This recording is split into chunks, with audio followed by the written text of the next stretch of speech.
Last week, we had a mixed bag of economic news, and for those interested, you need to be aware of the difference between headline and core CPI. So last Wednesday, headline CPI, the overall consumer price index of goods and services bought by Americans' families, came in at 3.2%, which was slightly higher than last month at 3%.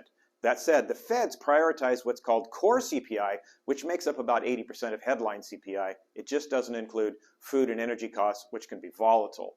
So core CPI actually decreased from 4.8 to 4.7%. And for reference, the Fed wants to see core CPI at 2%, so we still have a ways to go before the Fed starts relaxing the Fed rate.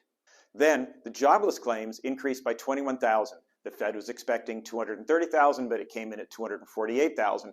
This means the job market's cracking a bit, which will help reduce inflation, but with core CPI above the Fed's target, we're just not done yet. Then Thursday and Friday, there was a mortgage-backed securities sell-off that you can see here.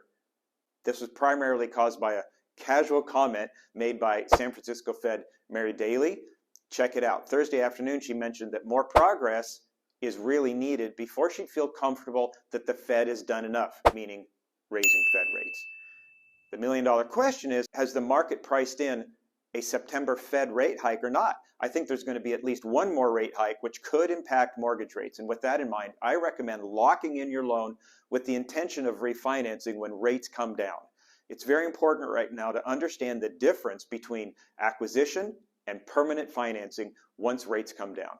My take, inflation isn't where the Fed wants it, and we're not done with rate hikes yet until the core CPI inflation gets closer to 2%. For those of you who are buying, according to Optimal Blue, here are the nationwide averages. The 30-year fixed conventional loan came in just over 7%. FHA came in at 6.9%, VA 6.8%, and Jumbo 7.4%.